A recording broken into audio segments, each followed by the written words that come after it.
Without further ado, I'll start with my first poet, Abdullahi Mohamed, who goes by the pen name Poetical's Corner, is a Somali poet from northwest London. He occasionally hosts poetry in Shah with a group of friends. His mission is to inspire as many people as he can and to encourage the male generation to come forward and express their emotions.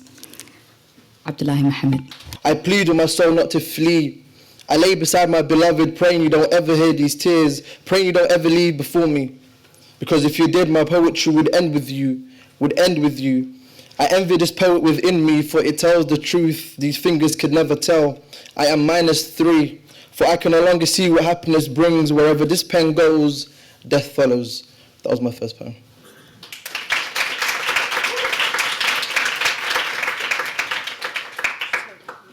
No problem.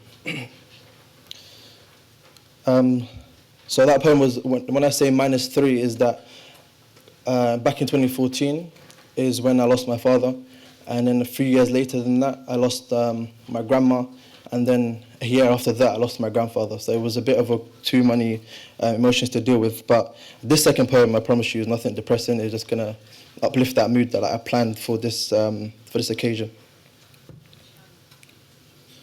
My poetry is dipped in melanin, ripened by the glory of our mother tongue, as we exchanged sun-kissed hugs, fused with stories of when we were young, our eyes like pearls sailing through the seas. Coconut water quenches our thirst. We breathe in cassava sprinkled with chili and dosed in lemon. Our smiles can be seen coastline to coastline. We break sunflower seeds like the shackles that once held us together. We will not forget the souls that carried our homes on their backs. We hear the screams of our ancestors whilst we pick our wheat, hymns placed into our roots so we may never forget the land we woke upon. We are tamed lions turned kings, mothers giving birth to queens whilst their hands are stitched by the sorrow of death. Fathers plucking and ploughing through the seasons, hoping their sons may return another night. Our daggers finally sharpened to scare away whatever may come. We pray we never use it. So our poetry has become our moonlight. We rise to the aroma of tea. My fingers stained in yesterday's memories. Our hearts moistened in the remembrance of him. African proverbs hanging over our homes.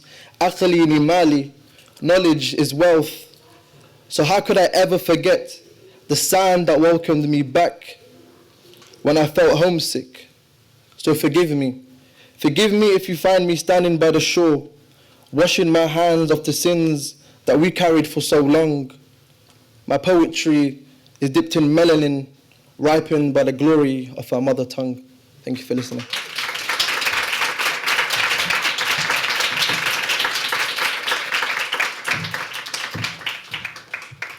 Wow, thank you. I'm holding back the tears.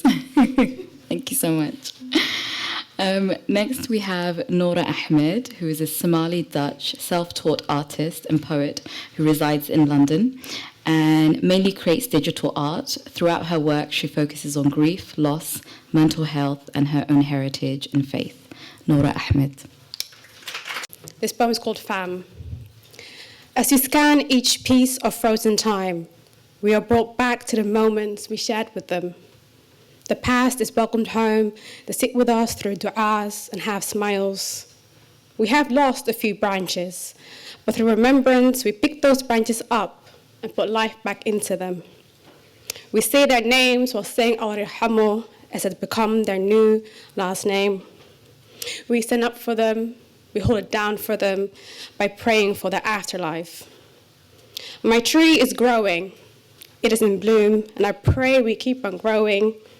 I'm witnessing the meaning of life here in this living room. Family over everything. The following poem, it's about how different communities have different expectations regarding your identity and how you deal with that. It's called Can't Touch This. Black skin is itching in their shade. The headscarf must be changed to a white flag, where we give up our faith, our blackness, and our elders for tolerance. Tears running back into the eyes. How do we lay it down? You remember God.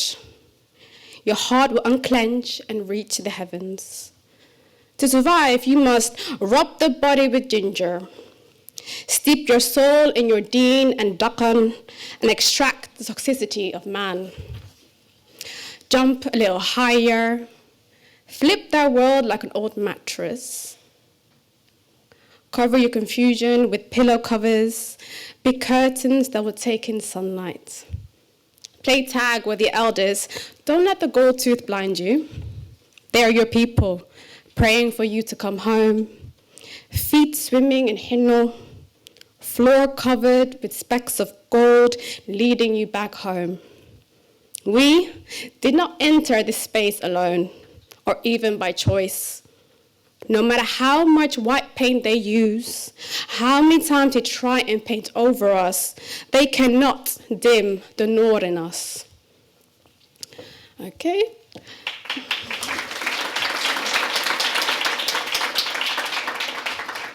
The next poem is about not letting your experiences, your trauma define you as a person, and it's called More is Coming. The heat finds me on the porch where time is not allowed to take a seat next to me. Who are you when you silence the white noise you were born and raised in? First, as I try to catch my breath between each casualty, my own eyes are on the run. Is it waiting for me here or back home? Not even vulnerability can stop from what is coming. Next, the wound that we all share erupts all over the table that we eat of. To stop these walls from caving in on us, I try to stretch out the little time I have left. I see at the table is exchanged for a house far, far away.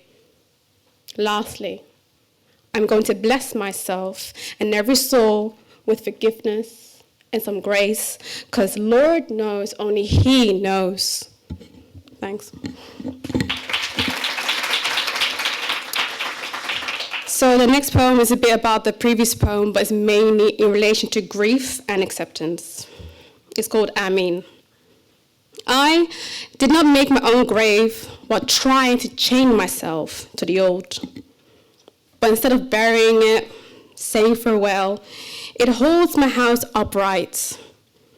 As the new has opened every single door, as I walk barefoot through every room, holding the smoking frankincense in the hands that were molded by the old.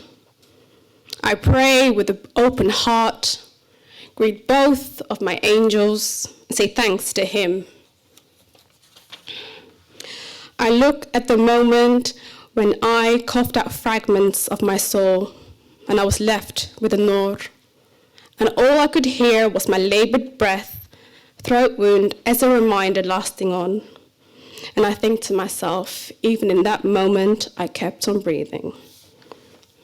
See, I was told 10 minutes, it's gonna be like a few poems. So sorry about that. So the next poem is called I'm Like a Bird, and it's about trying to become secure in your own identity and not basically burning your own essence for like the other. It's called I'm Like a Bird. They wiped the brutal truth from the sky above before you had a chance to exhale your truth back to them. Dice flying in the air, no hands waiting for salvation because no one cares while you are trying to hand wash it out of your headscarf.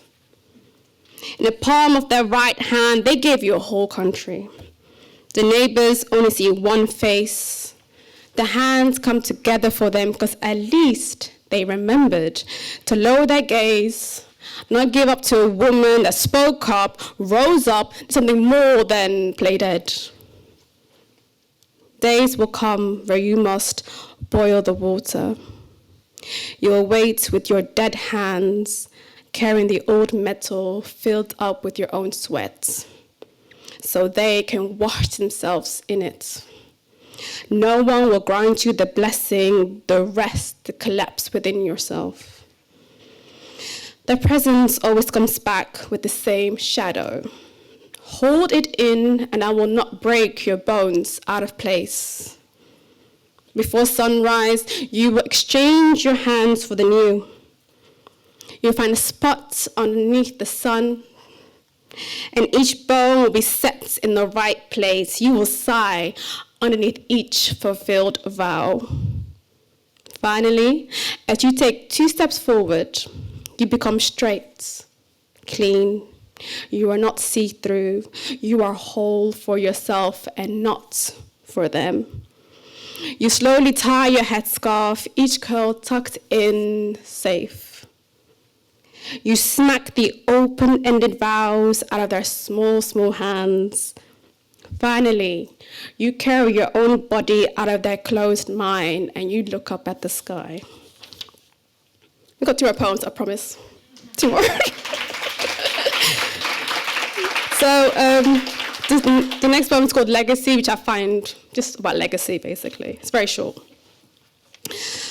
I hope I will leave you with the love that will help your heart to move away from loneliness and welcome hope.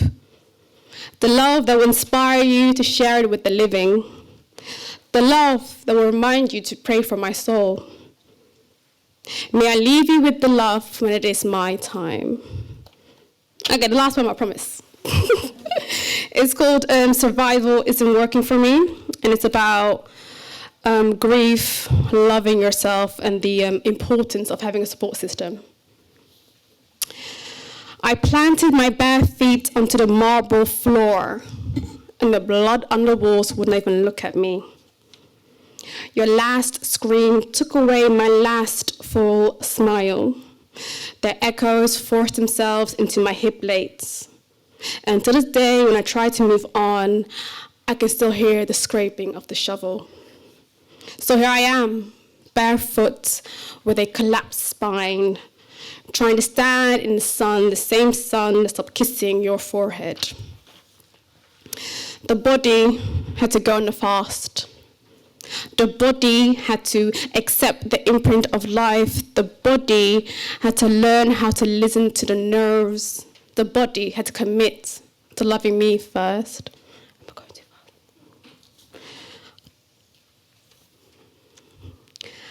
Unzip the rib cage. Take out the piles of folded up dira'. One by one, wash them in the pools of their eyes. Throw them into the sky. Let the sun iron them back to new, and may the new carry them back to you. Perhaps it invited itself when my soul got too tired to stand up. Now I'm trying to regain my balance by living less in my head and spending more time with the living. I'm trying, but sometimes it takes over. I become so consumed by it that I'm unable to open up my eyes, but my loved ones, they see me even on the days when I'm unable to look at my present or dream of a future. Thank you.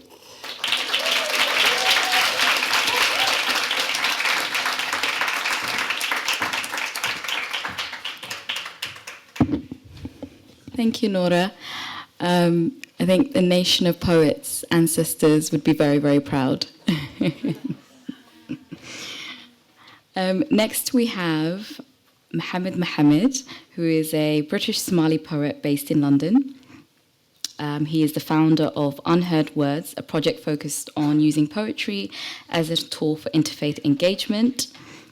Mohamed's poems have been commissioned and featured in Free Word Apples and Snakes, Roundhouse, BuzzFeed UK, local and national radio. Mohamed Mohamed.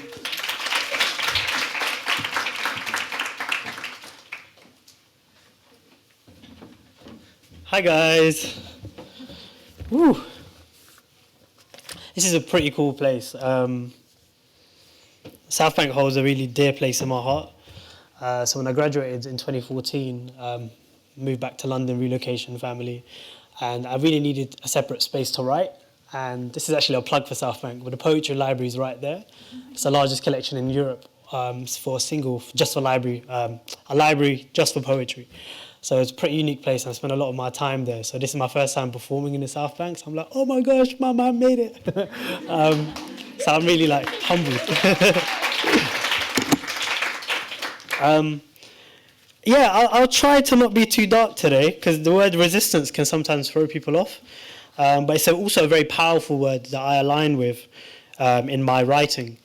So I'm going to start with a very political piece, but it's kind of in tune with what's happening in politics now, and the challenges for minorities, women, people of colour, people with disabilities, etc., etc. So this poem is called Behind. We know all too well what hate leaves behind. It feels like the warm spit that slips from our faces, feces on our doorsteps, or the head of an animal, as if it will melt us like garlic does vampires.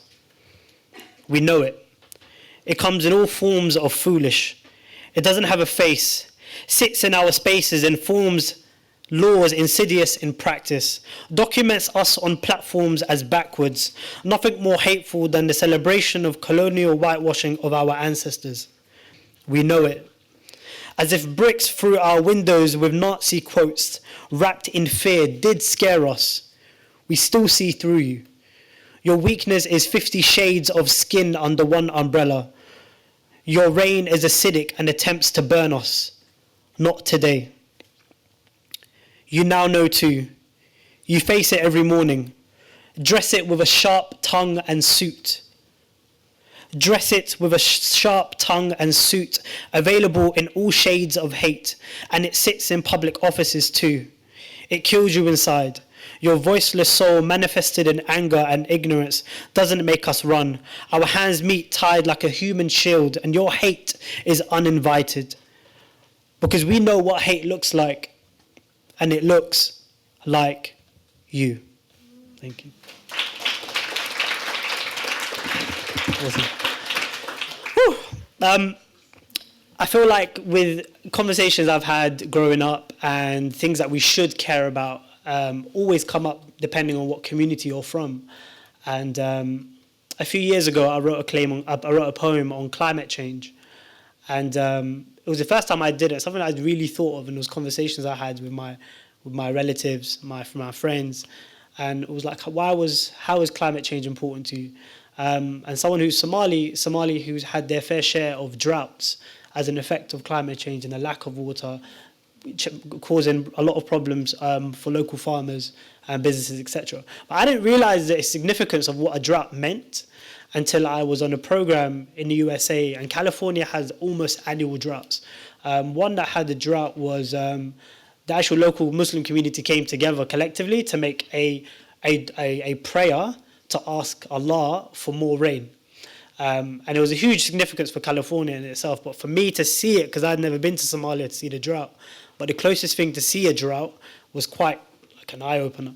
And that gave me more interest in understanding the challenges that Somali faces as a very warm country in the world, a very hot country in Eastern Africa, and what a drought, how badly that will affect a country like Somalia, who's still going through lots of changes and development, alhamdulillah. And I'm glad that my dad's there now, traveling back and forward to Somalia, something he wasn't able to do for almost 15 years. But anyway, this poem is in the context of that, and it's called I Remember.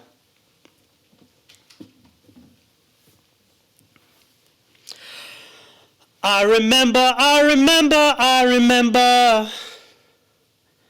I remember, I remember, I remember. I remember California.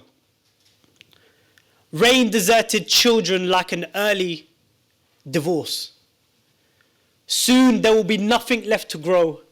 Californian skies were thirsty, yet Hollywood could do nothing but cover up climate with glam. Knowing that SpongeBob wrestles with plastic under the sea, the child with a dry throat still waits to see the other this weekend. El Nino rained a heavy hello, a slide of mud to one's surprise, peaked to moisture mountains, a visiting parent playing catch up on land, the top wet with kisses but the roots are still dry, with grass mirroring a dead green. Thank you.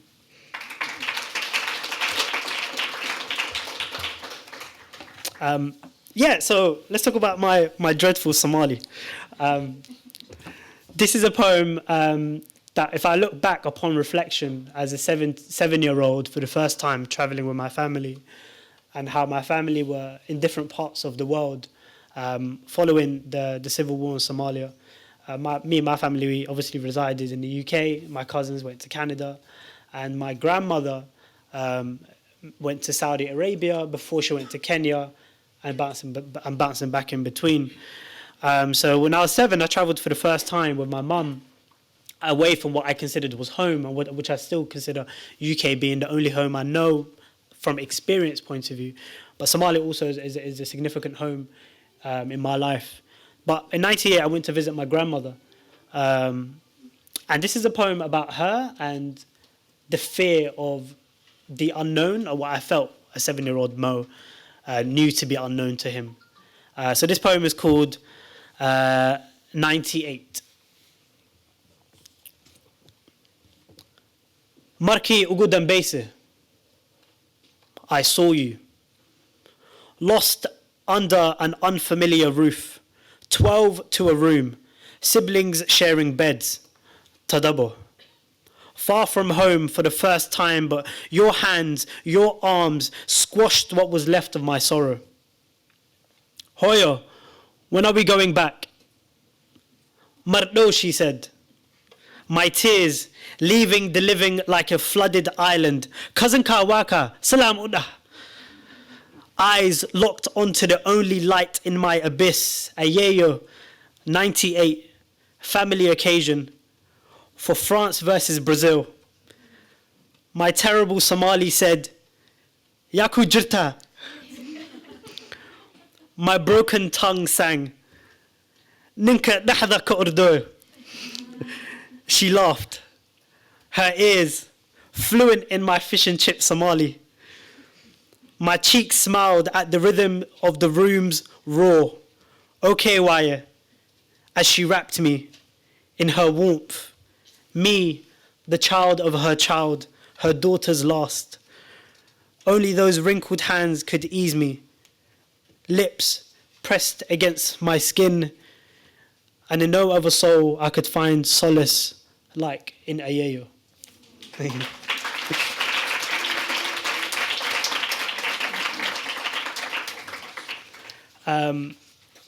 Back to some more radical political poetry.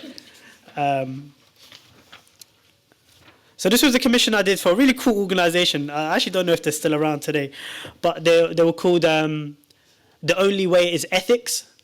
And I saw that name when they sent me an invitation. I was like I'm going to perform for you guys. It's a no-brainer. Like, with that kind of name, I have to come perform.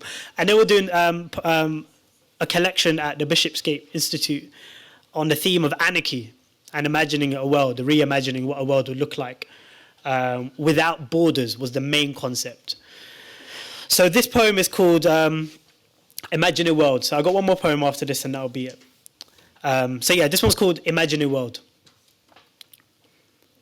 Imagine a world with real people who walk a universal hymn, whose skin is familiar with honesty, eyes that see a speaking soul, and a handshake that's soft like our mothers.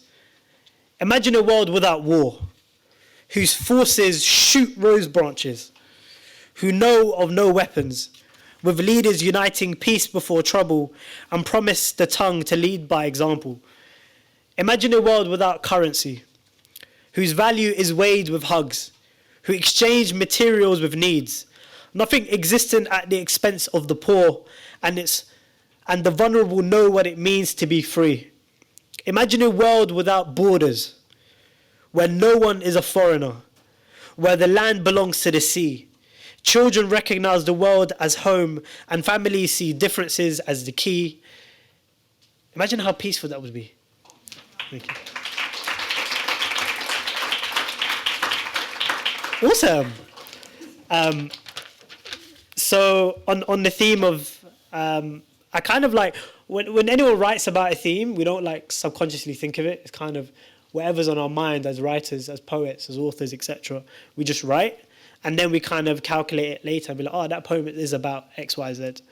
And this was a time post-university that a lot of people may be able to relate to, or even if not university, the whole theme of rejection and what that does to someone's anxiety and if it leads to depression or not. And that was the case for me. In 2014, in my final year university, I was diagnosed with anxiety. So I had 6 weeks of counselling. And that was on top of loads of things going on in my life where I was constantly told no, or rejection letters, or my writing not being good enough for a project, and etc., etc. And I just constantly felt down. And that's kind of been the theme in my life with things that I really wanted to achieve, whether it was in football, sports, basketball, etc. Kind of never just making the cut, and how that impacted my mental health. But anyway, I wrote this poem in response to it after one more like rejection letter. And I was just like, oh, I felt like I was going back to that stage. So this was way after, a couple of years after my counselling. So I was like, oh, it killed me. But anyway, so this is my last piece. I'm always free to chat at the end as well. So don't be a stranger. Either way, I'm a waste man, so I will be fun. Anyway, this poem is called Teeth from the Shark. I am accustomed to rejections. I have not seen the word yes. I know nothing more than buy. I made no a word to contest. The teeth from the shark's tear, they left my body to bear rest. The ink dries and the wind ignore my passing footsteps.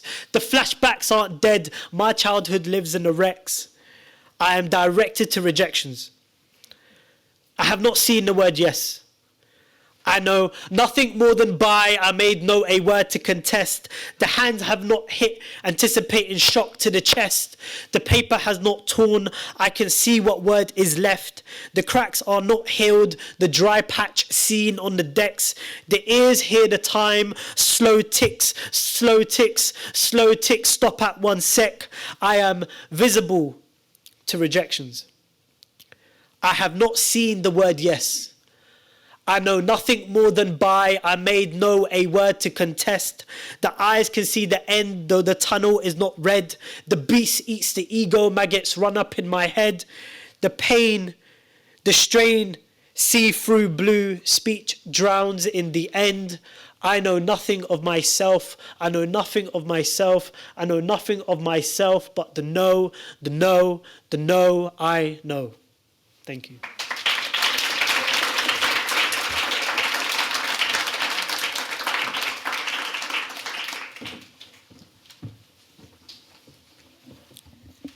Thank you, Mohamed. That was really powerful. And I think your Somali is actually very good. Oh, mashallah.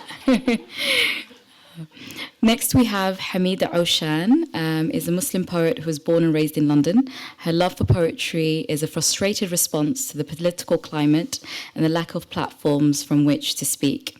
Aushan her work began with slam poetry, and she now works on written poetry. Hamida.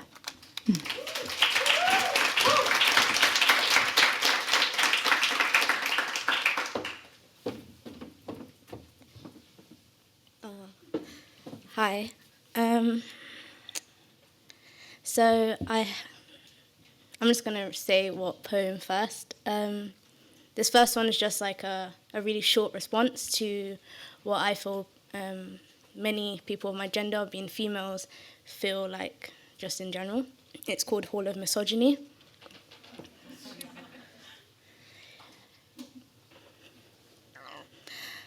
Tired of waiting, legs crossed, posture right, and nails painted a bright red. I don't need a knight in shining armor. I just need you to pass me the damn sword.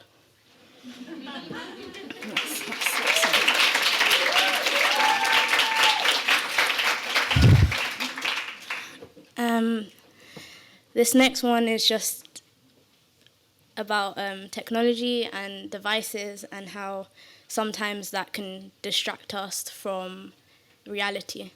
It's called An Eternal Youth. An eternal youth, where no responsibilities come to one. Adolescence on a continuous cycle, staying forever young, blind from the world's unwinding, hidden and tangled between the devices, the glass half empty and half full, troubled minds, a void of thoughts. Are we ever truly alone? A legalized entrapment, like a room full of mirrors, no escape, just a man-made dystopia at its finest, an unusual captivation. A fantasy, Neverland one may call it, a red flag in our faces, a never-ending hunt, beeping, buzzing, an eternal youth, a must-have, a need, a want.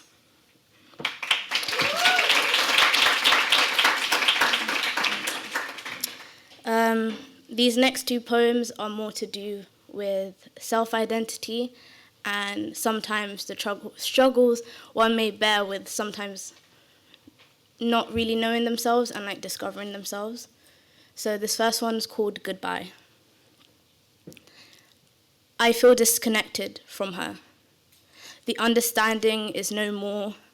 Gone are the emotions laid bare for all to see on the floor. I observe the steps she takes as she walks across the hallway, face expressionless and breathing barely audible. She enters, cautious as one could be, faced with a row of mirrors. She raises her hand shakily, the distorted image copying. It was her. It was me, it was you, it was us. Gone are all the emotions that we neatly fold for all to skim and scan, only ever touching the surface and just escaping wonderland. I feel disconnected from her.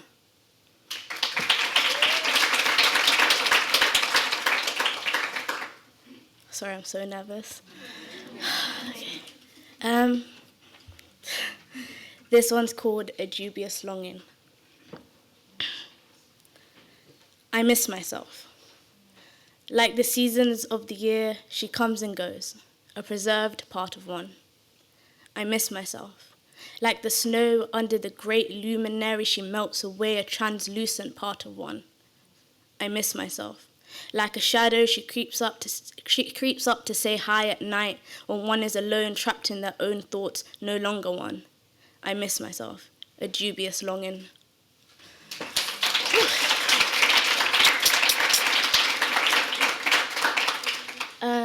So this last one I wrote in response to particularly the theme of mental health, and I focus in mainly on a young boy and his Hoya and the struggles they go through with their relationship and what that can mean when they keep things from each other.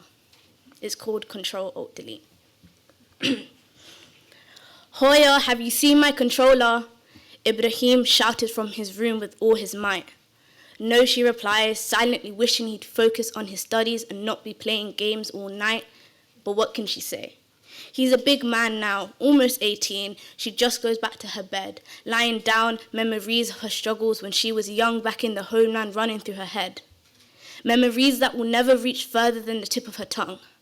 They'll never soar above the clouds, freedom outlining its shape and mitigation being the shade of white used to color them in. Memories that have been repressed.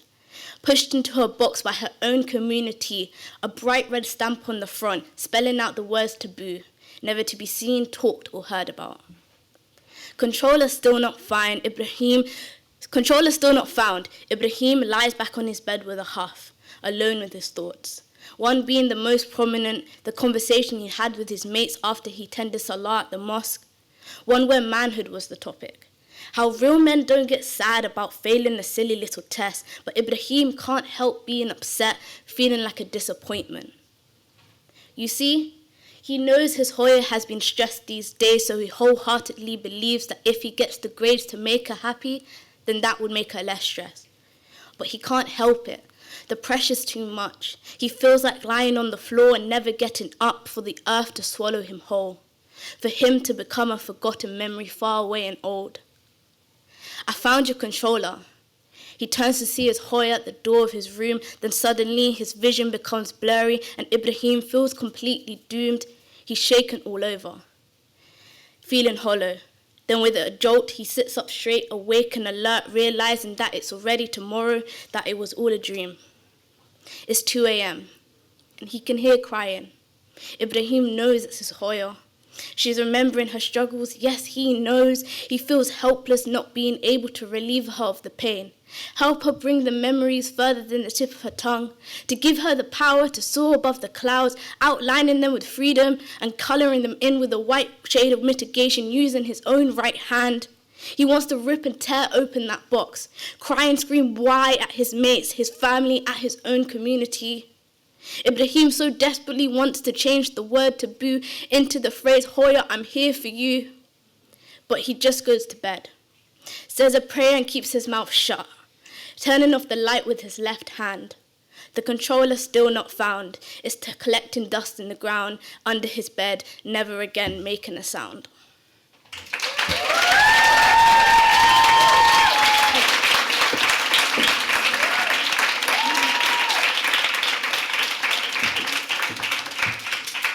Okay, I'm actually for real crying now.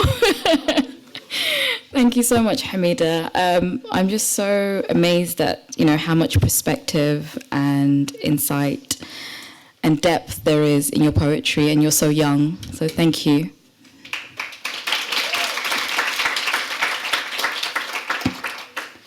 So, as well as your host and one of the managers of Cade Somali Arts and Culture Somali Week Festival, I'm also a poet, and it's my turn to read now.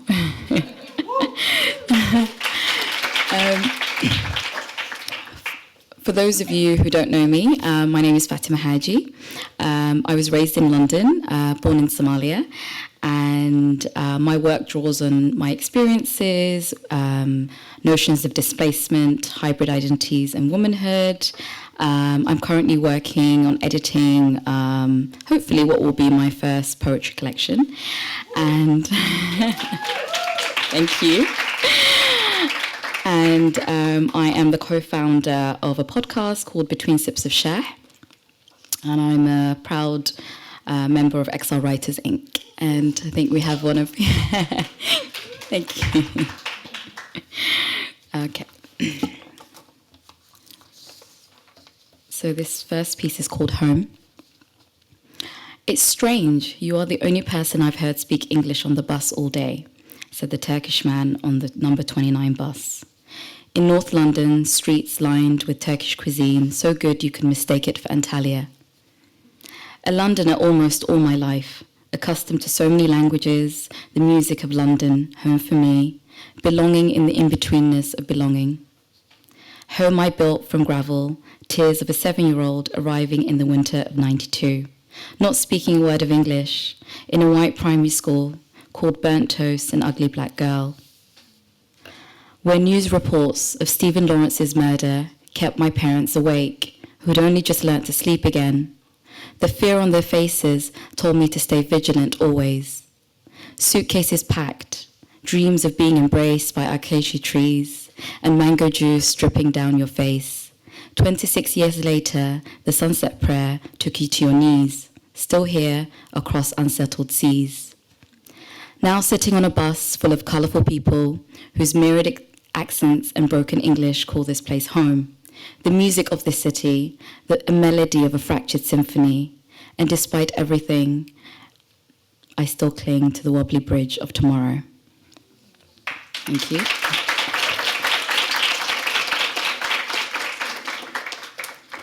So going along the theme of mental health, I read a piece called Her First Heartbreak. Clutch your stomach tight, they said. Don't let feelings flow out of you. So she wore body armor made of ivory and thought she fooled everyone, with a big Colgate smile reflected over her dark skin.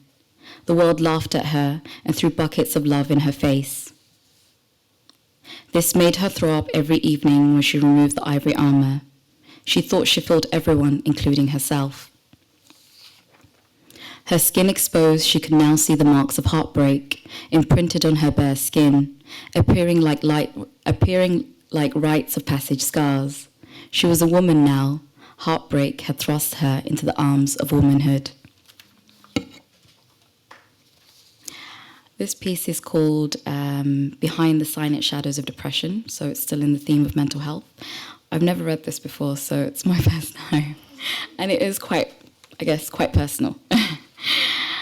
Behind the silent shadows of depression, if I could make a masterpiece out of my heartache, paint sunsets out of my sorrows, run lengths to spiral out of my inner thoughts, I would cage up my anxiety into a ball of memories and serve it to my nightmares.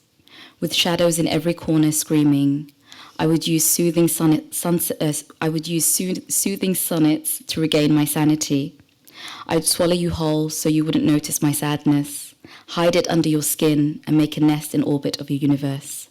Splash cement in the path that's Sirat al-Mustaqim, so that the light will shine back at me, illuminating the way into oblivion. Thank you.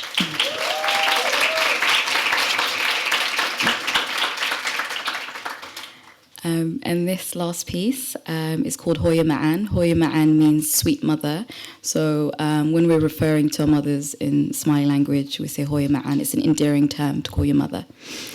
And yeah, it's I guess it's loosely based around the theme of resistance. I think my mom is an incredible, incredible woman who I think, and I think most Somali mothers are.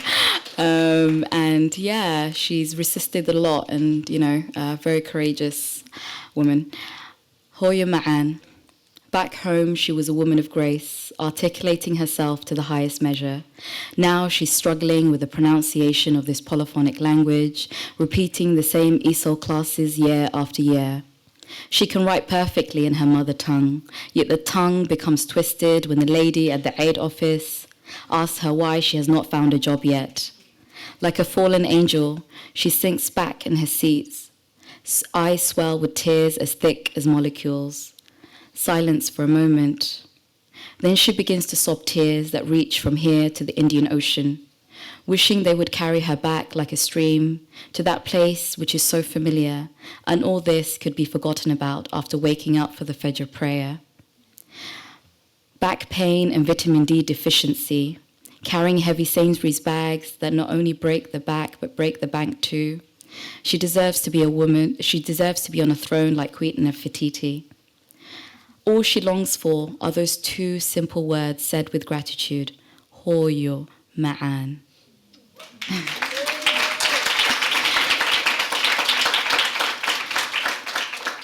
But all she gets is endless questions, remarks, and accusations. As the Somali saying goes, Wallenina dashe kumadalin. I declare this to you. Do not shed those precious tears, for I am here, your unique offspring, that gracious seed you so perfectly planted and nourished to become a luminous ray of sunshine. Hoya Ma'an, you have not failed. You have succeeded beyond measure. To bring up your children in a foreign land, to not lose your mind through the struggle, pain, and anguish, moving from country to country, from border to border, from city to city, just to find a place like home, wearing your praise garments, your colourful gabasar and dira', shrouded in your long jilbab, to cover your adornments and ward off bad energy.